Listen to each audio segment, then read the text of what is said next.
Okay. Okay, we good? Yes.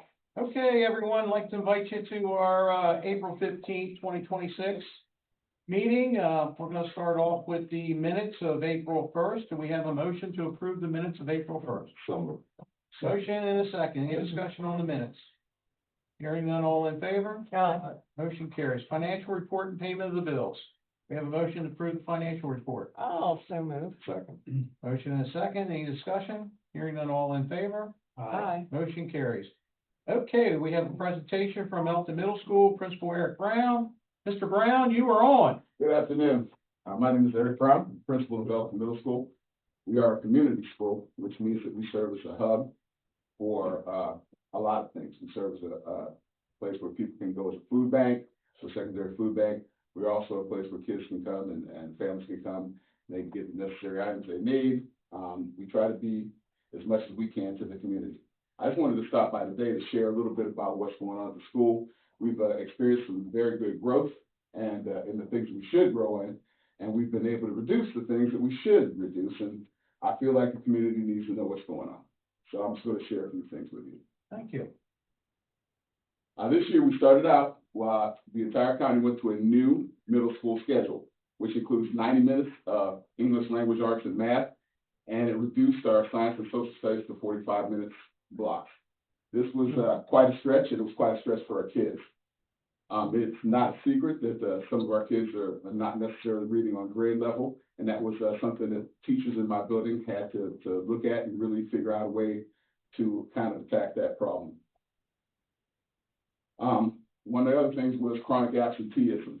And if you look up here, I know you can't necessarily see it well, but let me just give you the sum of it all. We have reduced chronic absenteeism up to this point by 10% over last year at this point. To put that in perspective, I don't know that I've ever seen anybody reduce chronic absenteeism by more than 1%, 2%. We have two individuals in my building, David Rhodes and Hope Stamler. Our community schools advisor is Hope Stamler, and David Rhodes is our pupil personnel worker. And that's got a new name for it, and I forget what it is, but that's what he is. They have really, really worked very hard to reach out to families. My assistant principals have worked really hard to reach out to families. We incentivize everything. We incentivize kids to come to school.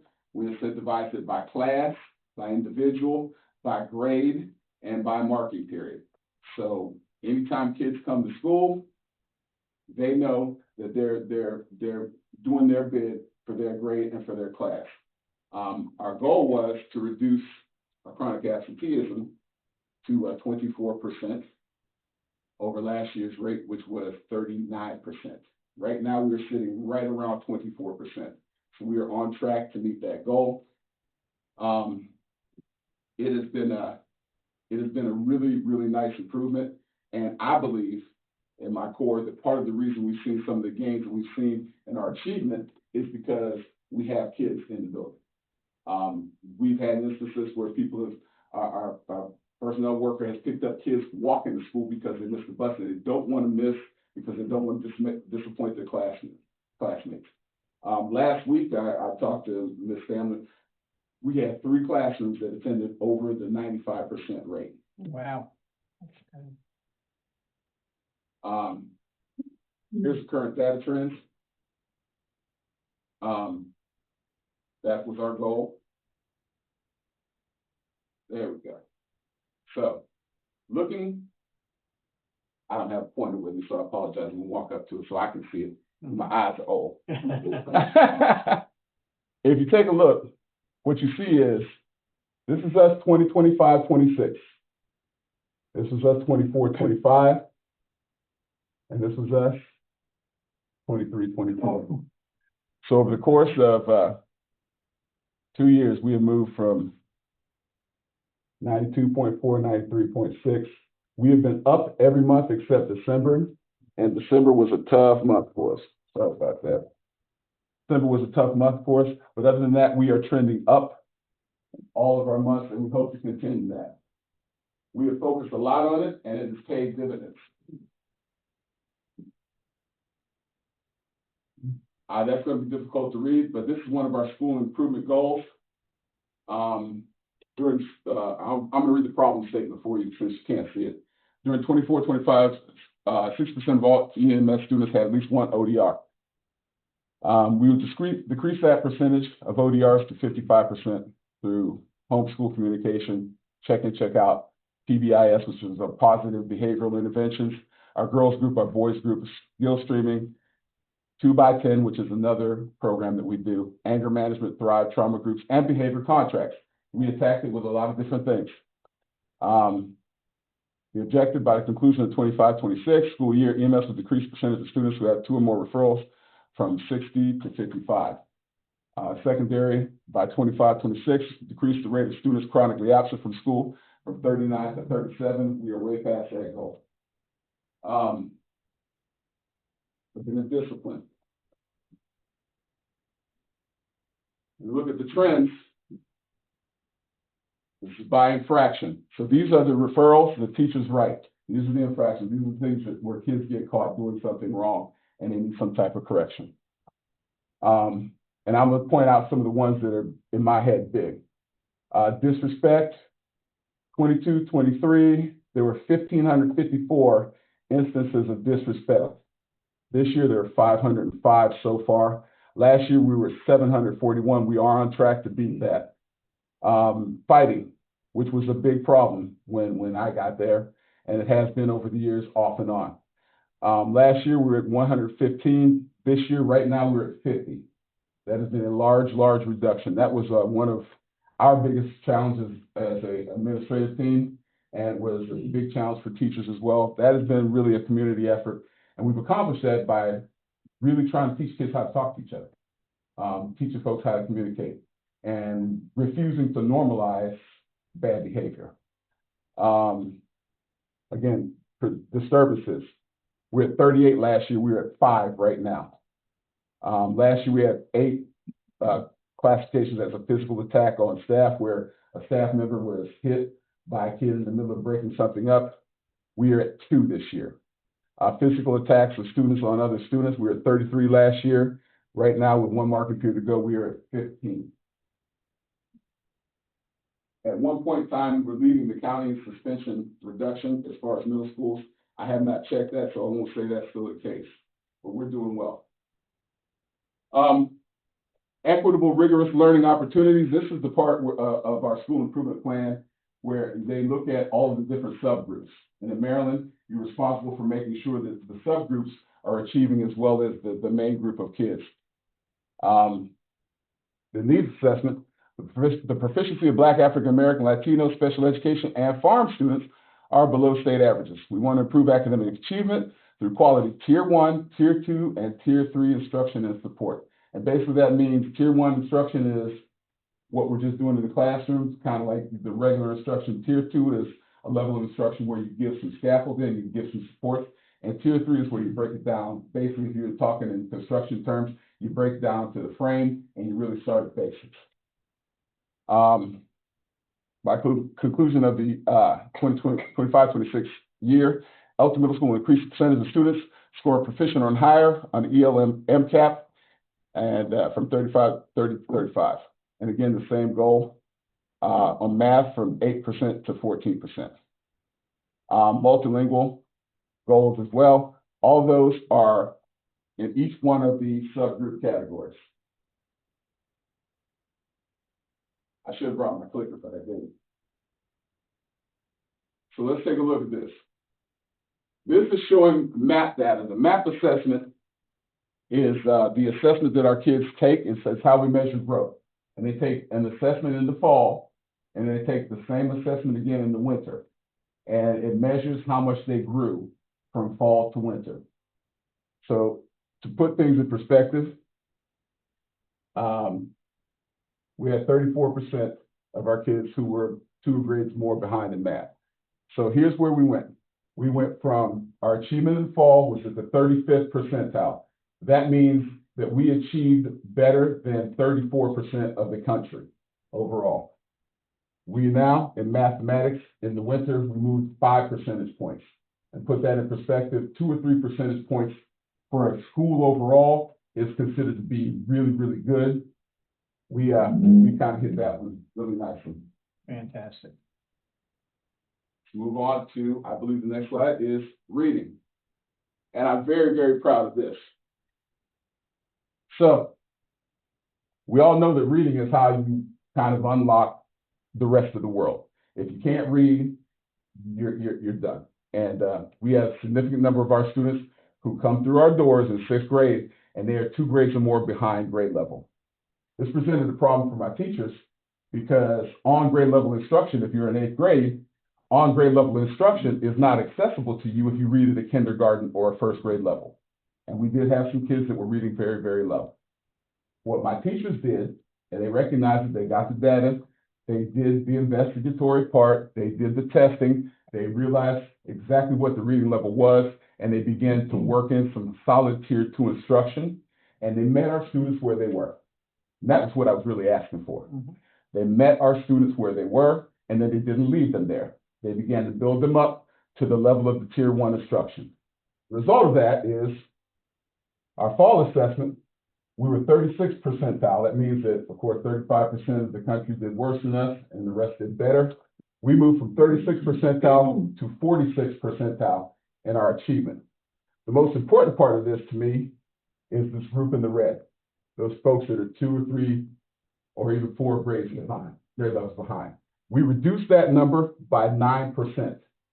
Now, I talked to my teachers and I wanted them to understand that I know that we want kids to get A's and B's, and we want to see them on honor roll, but we need to think about how life-changing it is for a kid to come into your room in 8th grade, reading at a kindergarten level, and then a year later, they can read at a 4th or 5th grade level, or a 6th grade level. We had some of our students, we had several students who grew by more than 20% over the course of the year. We had about 15 of our students that grew by over 15%, and we had about 25, 30 that grew by 10% or more. I've never seen that. I've been in administration now 14 years. I've been in education 23 years. I've never seen that before, and that is a testament to how hard teachers work at Elkton Middle School. They did an amazing job, and I couldn't be more proud of them. So let's break it down by groups. Again, our equal, equitable, rigorous learning opportunity goals were to improve the proficiency in at least 85% of the students in that subgroup. Well, here's the breakdown. At Elkton Middle School, African-American students grew by 6% in math and 12% in reading. Multi-race students grew by 3% in math and 10% in reading. Hispanic, Latino students grew by 4% in math and 10% in reading. Farm students, free and reduced meals, those are the folks, those poor kids, and grew by 2% in math and 9% in reading. Special education students, and I'm especially proud of my staff for this, special education students grew by 3% in math and 4% in reading. And English language learners, which is a category that almost never moves, grew by 7% in math and 6% in reading. And again, as a testament to the work that teachers do at Elkton Middle School. That is all I have for you. I appreciate your time. If you have any questions, feel free to ask. Mr. Brown, thank you. Eric, before you go, could you explain to the audience and that there are school resource officers Yes. in all the schools in the county? Yes. Fortunately for us, we use our own. All others come from the sheriff department. So how has Officer Wilmot been effective with all of this, particularly the behavior and the attention building? I would be remiss if I did not mention Officer T.J. Wilmot. And I say that because first and foremost, T.J. is my former student. I had him in I taught 1 year middle school. I had him in middle school. And then again, I had him a couple of times in high school. And he ended up being my student aide his senior year. I taught social studies at Elkton High School. TJ has been a godsend. He has made relationships with our kids. They love him. They look for him every day. He's been able to diffuse a whole lot of situations. And I need to point out that I know that school resource officers can't get a bad rap, and I know that there are some counties where there's not a spirit of cooperation. I know that there are some counties where they function as a school to prison pipeline. That's not happening here, thank God. It's not happening here. What's happening here is he's an influence on our students that allows them to have access to a law enforcement official who's on their side from their perspective, who is looking out for them, who's telling them the right thing. He's honest to a fault. He's a good man. He's a family man, and he has made tremendous connections with our kids, our boys especially. They look for him. They listen to him. There have often been times where nobody else in the building could de-escalate a kid, and TJ is able to do that because they trust him. So yes, absolutely, the partnership works. I am very, very glad that the money was found in order to do that. And honestly, I don't know what we would do if we didn't have that, because we need that at times. So. Good. Thank you. Can I ask a question? Yeah, go ahead, Gene. You Sure. mentioned the food bank. I'm sorry? You mentioned you have a Yes, food bank. yes. How does one contribute to that? You can bring in donations at any point in time. If you call the main office, they'll put you through to Hope Sandler. She's our community schools advisor. And by the way, she is tremendous. Now, we are going to lose her to retirement, and she deserves a retirement because she's worked extremely hard. But I cannot think of a better person to have had in that position. I'm grateful for the time we had with her. She worked tirelessly, and her heart is for children, as is everybody's at Elkton Middle School. When you say food bank, is it just food? Is it clothing? Is it Food, clothing, whatever? Okay. toiletries, almost everything that a family might need. Okay. We have provided that, and literally we provided thousands of meals through the course of the last year. I think it would be good if we could encourage that. Yeah, we have a pantry that is outside. It is self-serve. We have families that frequently, they will show up on a Friday. Somebody will come and they will get their food for the weekend, because there are a lot of families who they can't afford to eat over the weekend. They don't necessarily have money to buy food. We have a significant number of our kids who are housing insecure. And so literally they're getting picked up at the motel. And we've got a lot of families that are struggling. Housing is expensive. You know, I don't have to tell anybody here. Now, I moved here 20-some years ago, and you could rent an apartment in Elkton for about $400 or $500. And you can't even smell a room in Elkton for $500 now. So we are trying to meet the needs, and we're doing everything we can. And we've had a lot of community partners, and it is a very, very worthwhile program. I can't say enough about it. Thank you. Mm-hmm. Thank you for everything you do. Thank you. I appreciate you. Thank you for your time, folks. Thank you. All right, Lieutenant Finch, come on down. We've got a grant announcement to make. Oh, Yes, sir. wonderful. Not sure I'm gonna be able to follow that in front of the presentation, but You can do it. my grant announcement is just basically simple. Every year or so, we apply for it's called the JAG grant, the Justice Assistance Grant. It's through the Cecil County Sheriff's Office, and the grant money that is given, which this year is about $12,800, is typically split with the Elkton Police Department.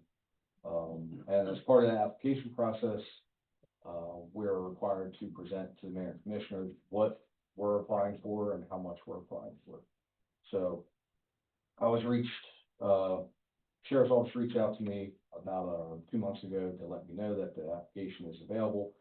And what we intend to apply for is 8 replacement ballistic vests.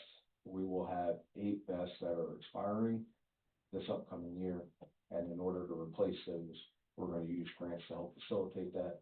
When we apply for any sort of body armor grant, we're required to have 50% match. So 50% would equal just over $5,900, and we're asking for the grant to fund 50% of that. So perfect. Basically, that's kind of the nuts and bolts of it. It's just the JAG grant is a federal grant. It services about every year or so, and when we apply for it, we typically are getting equipment. The last time we applied for it 2 years ago, we used it to replace holsters that needed to be replaced. Is there a life cycle on a vest? The best life cycle is standard life cycle that most manufacturers recommend 5 years. 5 years. So, and next year we'll have 8 expiring. Very good. They don't recommend you using it past the expiration date. Mhm. So Any what do you questions? need from us? Do you need a letter No, ma'am, I just have to present it so that the Oh, town and the okay. mayor commissioners are aware of the grant and what we're applying for. Okay. Oh, okay. I answered before. Okay. You answered it. Is it just a natural breakdown of the materials? Yeah, the Expire.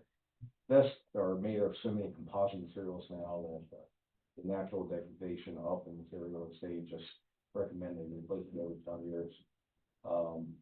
The manufacturers will tell you that the vests are good for much longer than that, but, you know, they're required through, federal government to not only rate the vests, as far as classification of what kind of, ammunition it can stop, but they also are required to, put an expiration date on the material, so. Right thing to You do. know, I want you to have new ones. Yeah, yeah. This is not the only grant that we're using to get, body armor.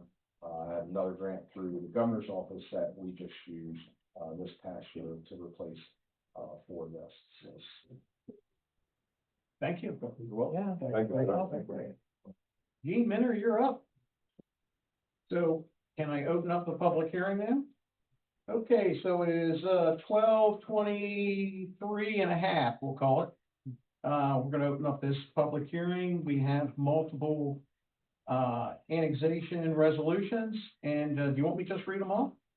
Or do you want to talk about But there's recommendations by the planning commission, and then we've received correspondence from the Maryland Department of Planning in Cecil County. it? Okay, so I'll read them off, and then you tell us if you got the what the recommendation was. Want to go one at a time? Yes. Okay, so our first item that we have on during this public hearing is annexation resolution A1/2026, which is the Pico property parcel 0772, tax map 027B, Bell Hill Road, Elkton, Maryland. This is being presented for adoption. Can you tell us what the planning commission had to say?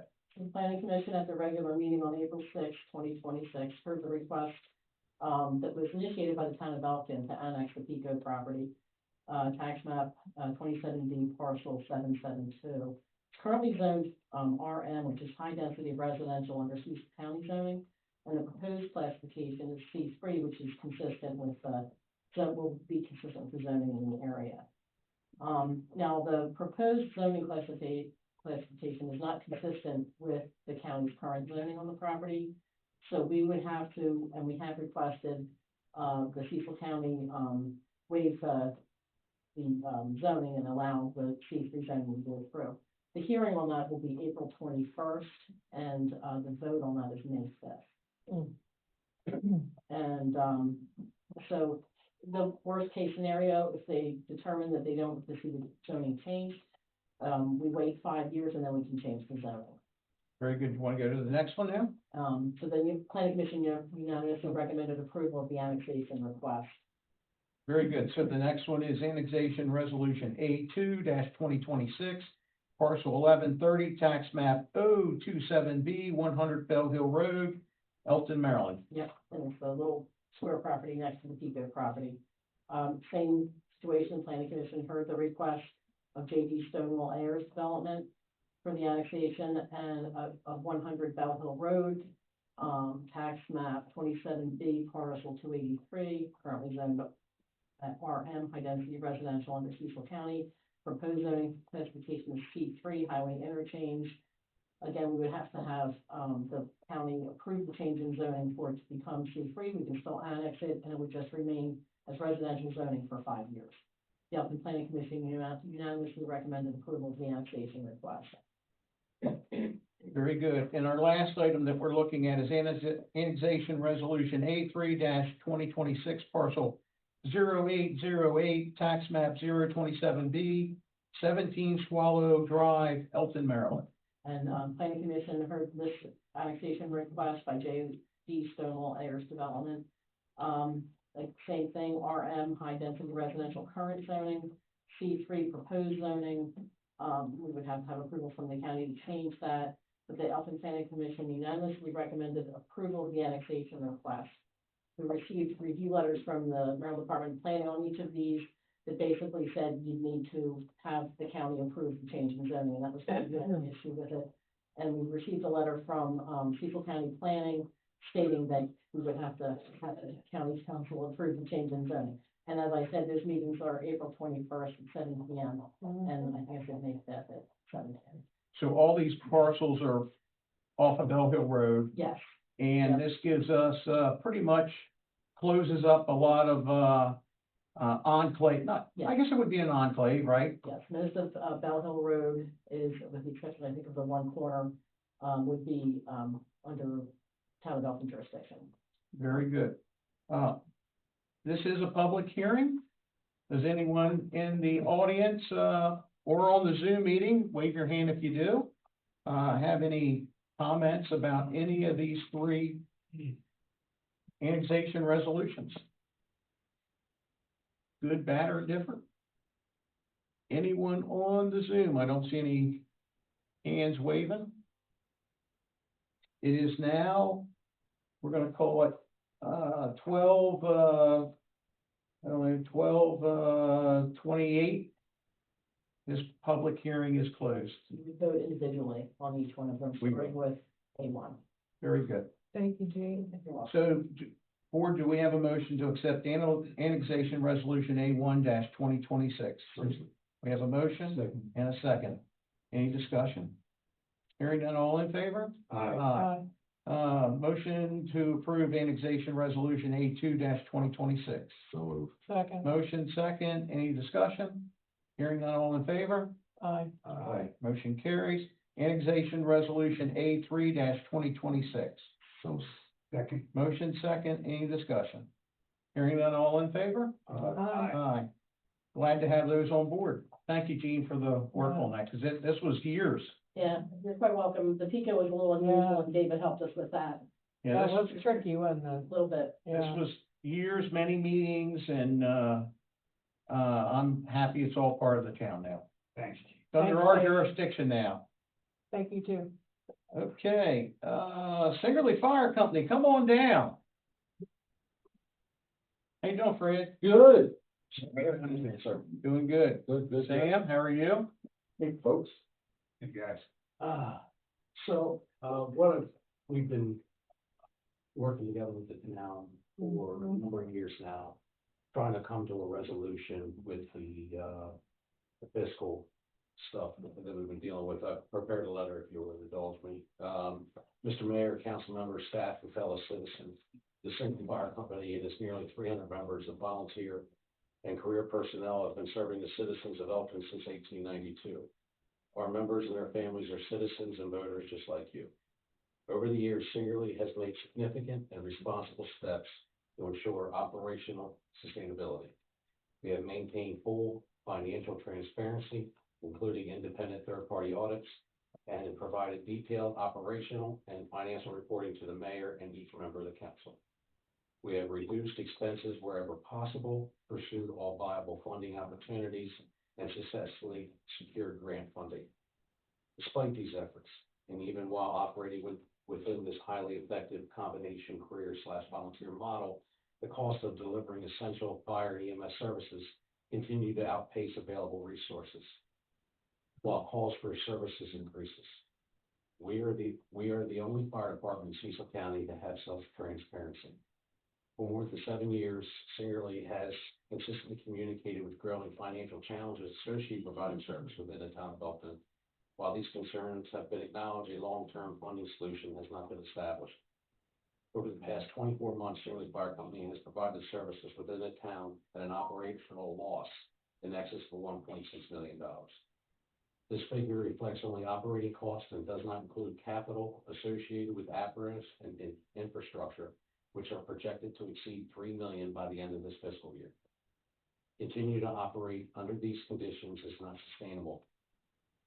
Singerly Fire Company is submitting, for the request at our last meeting, the attached invoice for calendar year 2026 in the amount of $1.2 million for the fire and EMS services within the town limits. While approximately 54% of our service calls originate within the town, this invoice only represents 23.07% of our total operating budget.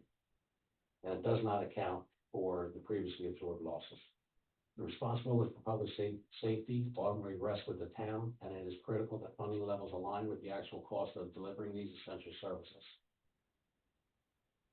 Absent a sustainable funding agreement, Singerly and the town will be required to make difficult operational decisions. Without additional funding beyond current levels, services within the town will no longer be financially viable. Singerly Fire Company respectfully requests an immediate response to this matter. In the absence of a positive resolution within 30 days, services within the town may be discontinued. Services outside the town limits will continue uninterrupted. This course of action is not taken lightly. Singerly has made every reasonable effort to avoid this outcome and remain committed to working collaboratively toward a viable long-term solution. However, the current financial reality necessitates immediate action. We appreciate your immediate attention to this matter. Thank you. We're happy to take that invoice and see what we can do. Now, I can tell you that we've doubled the amount this year in the budget. It's not up to your expectations. I'm gonna mention that, we looked at the, financial information from last year, and based on what we're seeing, and maybe we're misinterpreting it incorrectly, but it looked like you had about a $300,000+ operational loss last year. 800. Was that for this fiscal or last fiscal? We're on calendar year. Both 24 and 25 were at $800,000 loss. Then we'll take a look at that. I'm seeing it was $350,000 loss, and your investments went up. You collected over $400,000 in investments, which actually took you to your growth. You actually had a growth in the fire company last year based on what we were seeing. Am I right or wrong? I don't know. Some of our investments are fixed investments where we don't have access. We can't access those funds Okay. by divesting them. For example, we have, Mrs. DuPont gave us some DuPont stock many, many years ago. We're not allowed to sell that stock. I guess where I'm getting at is it showed you brought in 400,000 and you lost 300,000. Yeah, So it was a net. We'll get Steve or our treasurer with But there's, I'll tell you, we are partners. I can honestly say we want to be partners and we want to be part of the team. And I promise you, we're trying to do everything that we can. And by doubling the amount this year was huge for us, right? It's a huge step. I've also met with the county, talked to Dan Schneckenberger about having the county raise the amusement tax. I'm sorry, not amusement tax, the hotel motel tax. And by doing that, if they could double that hotel motel tax at the county level, that would double what we collect here on the hotels in the town. And that was going to be designated directly to Singerly Fire Company. That amount of money would be an additional about $450,000. So we could almost get to these numbers that we're trying to. I'm not sure if they're going to move forward with that this year. Okay. I'm not sure of that. But Tyler and I had a little discussion a little while ago. What exactly would you like to see from Singerly? Give me, I mean, I think, the, financial information the mayor was referring to just previously was the 2024, coming from the 990 that you guys filed with the IRS. But what we could do, we could sit down, I can put you with our treasurer team, and our books are applied over to. Yeah, we I think one of the we do differences that not, you see in the numbers are, under depreciation, where, even though there's depreciation, mathematically, that brings that number down. As a, nonprofit organization, that depreciation doesn't really scale into our finances. So currently where we are is, last year was the first year that we went above the 2,000 mark for fire rescue. Obviously, EMS is going skyrocket. Speak up a little bit, sir. So, last year was the first year that fire rescue calls actually went over 2,000 for the first time ever. So it's more reliant on a career entity coming in. Currently, what we have planned for the Singerly, we are down 8 positions because we can't afford to fund. In addition to that, we've had 4 full-time employees recently leave because we can't be competitive with our wages anymore. So we're at this point to where now you're starting to see our drop rate increase. So we're at the point of no return, so that's why we wanted to engage and try to sit down and show how important it is, because it's in a bad spot, so we just need to work together to get us where we need to be, so. Can I ask that maybe we get Tyler with the finance team? Yes, sure, absolutely. I think that'd be a huge step, because we are in this together. Yeah. And our conversation, we want to be part of the planning on some of these capital improvement projects, but it's hard if we're not on the same page or understanding what you're looking at in the future, it would make it a lot easier for us to plan. Absolutely. We wouldn't come to you if we Right. want to be in a. Absolutely. So whatever you guys need. And there's a lot of synergy as well that, when EPD made their presentation on the grant, I mentioned to Fred, I said, our medics have bulletproof vests that we pay for at 100%. It wasn't possible that we could have got in on that grant. There was never any communication to even address that. Same thing with vehicles, same thing with maintenance, there's a lot of things that the town does. And we talked about this before, cutting the grass, moving the snow, that are direct costs to us, that would be just, another add-on for you. Well, I know we've talked about this for years, we just need to do it, and I think that we need to get together and map this thing out, not over 1 year, but over a 5-year window, and see where we have to be. Sounds good. Guys, thank you so much. Thank you. Is there any, So what position, I know you said you had lost positions, so what are some of the type of the positions that you've lost? Paramedics, Paramedics? EMTs, Okay, the ones that are staffing our ambulances. okay, So that's where we're hurting. They're going to, the county, they're going to other entities, in the county and as well as Hartford County. You're looking at over 6,000 calls for service just for the ambulances. yeah, that's a lot. To put that in perspective of other things happening in the town, there's not very much that the town does, anything that's 6,000 times that they do it. So there's a lot happening, and I think it may have been a bad thing many years ago when we turned the sirens off. Because now you don't know when you don't go, oh, Singer was really busy yesterday. I live right there, please don't. But, No. but there are things, that you all can do, to monitor what's happening with the fire department. And I'm sure you get calls, hey, what happened Yeah. with this incident or. I don't doubt anything that you're telling us, ever.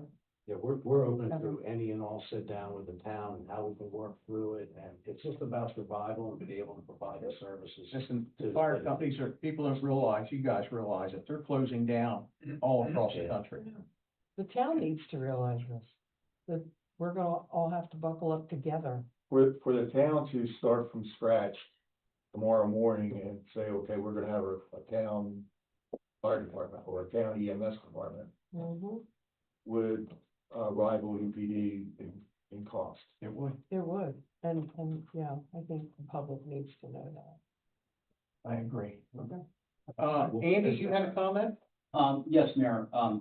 Gentlemen, I'm sorry, my name's Andy. I work in human resource here. I think the last time that the town hosted like a brainstorming, session. And That was a really good meeting. It was a great meeting. I spoke to one of your representatives and how we talked about the recruitment process for Singerly. And I offered to help because I believe at that time, I think your recruiting It's primarily from Facebook, is what he Yeah. told me. Videos and stuff like that, yeah. Yeah, so, I mean, there's so many other resources out there that could be available to you, and I offered to free counsel or consulting for that, if it was, okay with the board and town administration, to give you some tips, because that's really, you need to do more than that. So you're welcome, if it's permissible by the town, you know, you can stop, send a representative over, I can give you some tips. But I really think that if you try different methods for recruitment, you will have a better outcome. So the recruitment, we will have a better, we're doing pretty good as far as recruiting the volunteers. The problem is just keeping up with the volume. Okay, That's really where it comes into, because a time now it used to be a shock when you got third emergency. right, Now it's not a shock when you get fourth and fifth emergency, which means while this ambulance call's going on, there's more other ambulance calls being dispatched. gotcha. So while the volunteer thing will help, we're never going to go away from that career model just because of. But even sheer recruiting qualified- But recruiting for those who are already certified, Yeah, so That could probably that's where we want to be, is because we gotta be a little more competitive. absolutely. So when we're advertising, people just aren't looking and pushing it. So that's what we're trying to do, and that's what we're using our competitive advantage. Thank you. Thank you. Anything else? Great, thank you, folks. Thank you. Appreciate it. Thanks, guys. Hey, Mr. and Mrs. Lewis, you wanna come up real quick?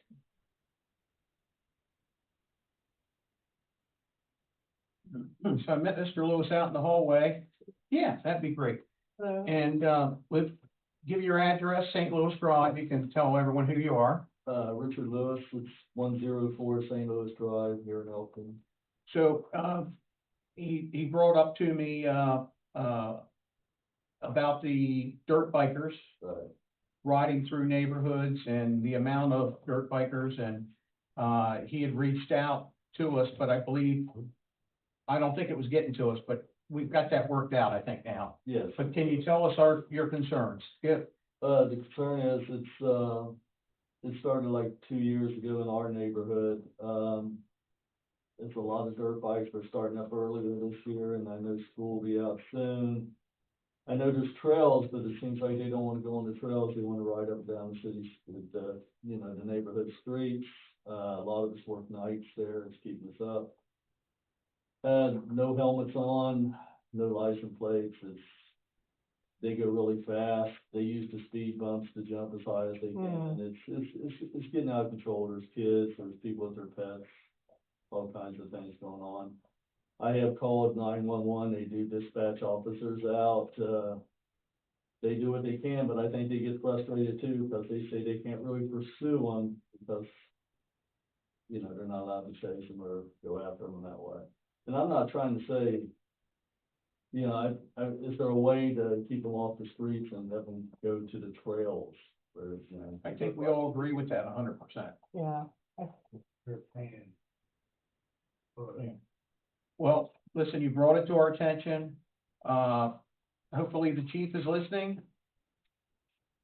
I'm sure she'll be looking at the view of this, and, Well, I give her. you gave us some times. I think that's probably Times and pictures, yeah. the times are very, very important to us, and maybe we can get down there and catch them before they come out and have a conversation with them. They probably they're probably not even aware that maybe they're in violation. The officer did stop one of them when he came out the last time, and he talked to him, and, he said he wouldn't do it again, and 3 hours after the officer left, there he goes up and down that Okay. path. Can we add Danford Drive to that too, please? Yeah. I just recently got a complaint of the same thing. I was gonna talk to the chief about it. I just wanted to bring one other thing up. We started walking in the Meadowland Park. Cars run pretty fast through there sometimes Do we?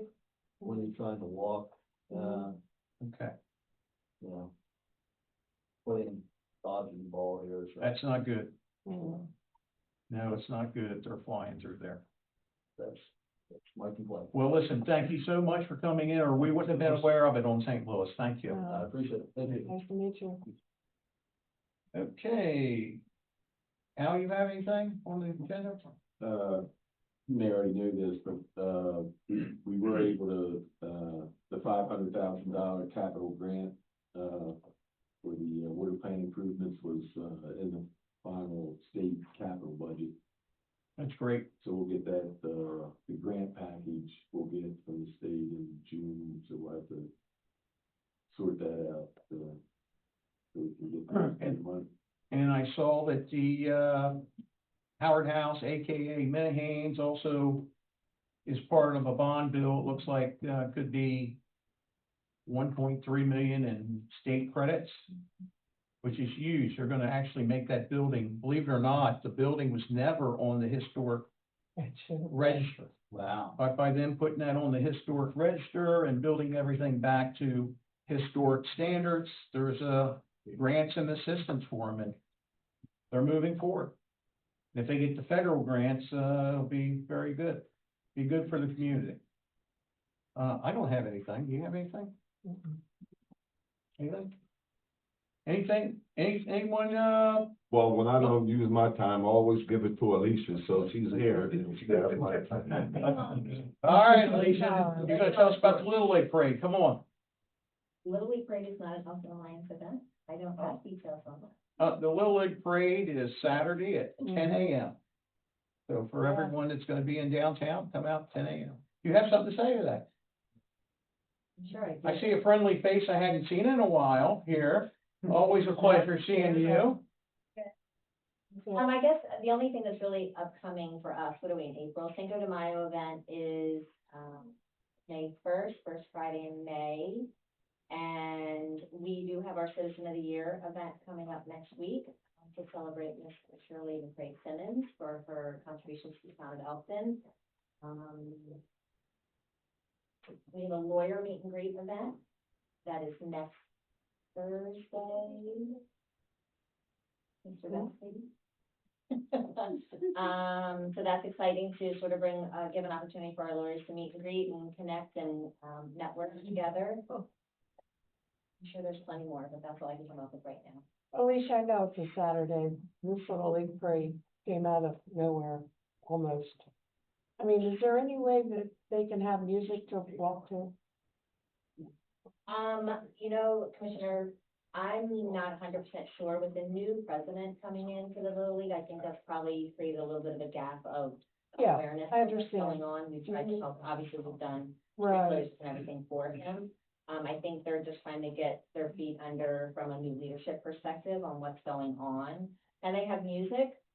I mean, yeah, they can. I don't know, it just seems like such a great day for the kids. They're all excited and they just walk down the street and it's just A little lackluster. very, you know, where we put the sound system in and just to have certain, you know, music that would, We don't have a sound system. We don't? Working. We haven't ever.